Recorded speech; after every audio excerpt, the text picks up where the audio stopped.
அன்பானவர்களே, பிரியமானவர்களே, எல்லோரும் நலமாக இருக்கிறீர்களா? தேவ பிள்ளைகளே, உங்களோடு கூட நான் இப்பொழுது ஒரு வார்த்தையை பகிர்ந்து கொள்ளுகிறேன். பிரசங்கி 5:19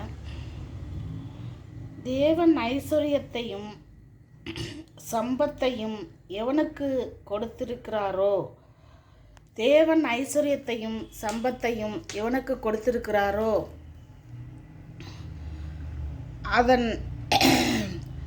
அவன் அதிலே புசிக்கவும் தன் பங்கை பெறவும் தன் பிரயாசத்திலே மகிழ்ச்சியாக இருக்கவும் அவனுக்கு அதிகாரம் அளிப்பது தேவனுடைய அனுக்கிரகம். தேவன் ஐஸ்வர்யத்தையும் சம்பத்தையும் எவனுக்கு கொடுத்திருக்கிறாரோ அவன் அதிலே புசிக்கவும் தன் பங்கை பெறவும் தன் பிரயாசத்திலே மகிழ்ச்சியாக இருக்கவும் அவனுக்கு அதிகாரம் அளிப்பது தேவனுடைய அனுக்கிரகம் அப்படின்னு சொல்லப்பட்டிருக்கு.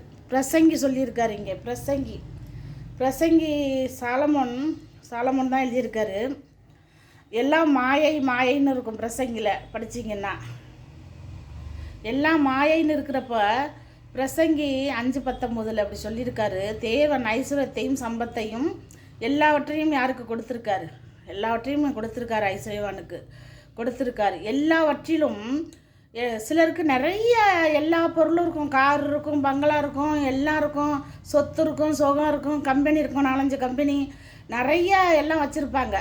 ஆனாலும் எல்லாவற்றையும் அனுபவிக்க என்ன பண்ணணும்? தேவனுடைய அனுக்கிரகம் வேண்டும். தேவனுடைய அனுக்கிரகம் நம்மளுக்கு இருக்கிறதா? தேவன் நம்மளுக்கு அந்த அனுக்கிரகம் கொடுத்துருக்காரா? சில பேருக்கு எல்லாமே இருக்கும், சாப்பிடக்கூட முடியாது. ஏன்னா அவங்களுக்கு நிறைய கம்ப்ளைண்ட் இருக்கும். உடம்புல சுகர் இருக்கும், பிபி இருக்கும், கொலஸ்ட்ரால் இருக்கும், எல்லாமே இருக்கும். சாப்பிட முடியாமல் கஞ்சியோ கேவரு கஞ்சியோ எதையோ ஒன்றை குடிச்சிட்டு இருப்பாங்க. அவங்களுக்கு சாப்பாடே கொடுக்காதீங்கன்னு சொல்லிடுவாங்க டாக்டர். அந்த மாதிரி ஐஸ்வர்யத்தையும் கணத்தையும் எல்லாவற்றையும் கொடுக்குற தேவன் அதை அனுக்கிரகம் செய்யணும். நம்மளுக்கு அனுக்கிரகமாக இருக்கிறதா? தேவ சித்தம் இருக்கிறதா? அதை அனுபவிக்க நம்மளுக்கு தேவனுடைய சித்தம் இருக்கிறதா? அவருடைய அனுக்கிரகம் நம்மளுக்கு கொடுக்கப்பட்டிருக்கிறதா என்று நாம் ஆராய்ந்து பார்க்க வேண்டுமாம். ஏழையாக இருப்பாங்க, ரொம்ப பரம ஏழை. ரோட்டில் பாருங்கள், வேலை செய்வாங்க, ரோட்லேயே தூங்குவாங்க. ஆனால் அவங்களுக்கு நித்திரை எப்படி பலமாய் நித்திரையை கொடுப்பார் ஆண்டவர். அவங்க நிறையா சாப்பிட்டாலும் தூங்கலாம், கொஞ்சமாக சாப்பிட்டாலும் தூங்கலாம். அவங்களுக்கு நித்திரையே கொடுப்பார் ஆண்டவர். ஏன்னா அவங்க உழைப்பாளி, அவங்க உழைக்கிறாங்க, அவங்க தொழிலாளி. அவங்களுக்கு ஒன்றுமே இல்லை. அது காப்பாற்றணும், இது காப்பாற்றணும், இதை வச்சுருக்கணும், அங்கே சொத்து சேர்க்கணும், இங்கே பணம் போடணும், அந்த பேங்கில் போடணும் அப்படிங்கிற கவலையெல்லாம் அவங்களுக்கு கிடையாதுங்க. அவங்க சாப்பிடணும், அவங்க வேலை செய்யணும், அது மட்டும்தான். அதுபோல் நம்மளுக்கும் என்ன பண்ணுறாரு ஆண்டவர்? ஐஸ்வர்யத்தை சம்பத்தை எல்லாத்தையும் பொருளாசை எல்லாவற்றையும் கொடுத்த தேவன் அதுக்கு அனுக்கிரகம் செய்ய வேண்டுமாம். அனுக்கிரகம் இருக்கா? தேவனுடைய அனுக்கிரகம் நாம் அப்படியாக தேவனிடத்தில் கேட்டு, தேவனே உன்னுடைய அனுக்கிரகம் இருக்கிறதா?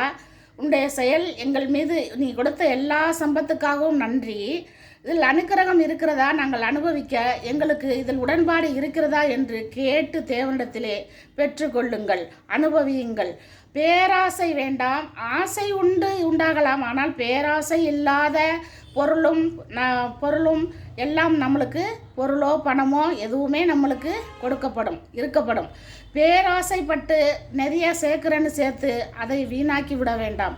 அதை வீணாக போய் நம்மளுக்கு சாப்பிட முடியாமல் இருந்து நம்ம கஷ்டப்பட்டு அதெல்லாம் தேவையில்லாதது. அதன் போல் நாம் தேவனுடைய பிள்ளைகள் அப்படியாக நாம் இருக்க கடவோம். நன்றி, ஸ்தோத்திரம்.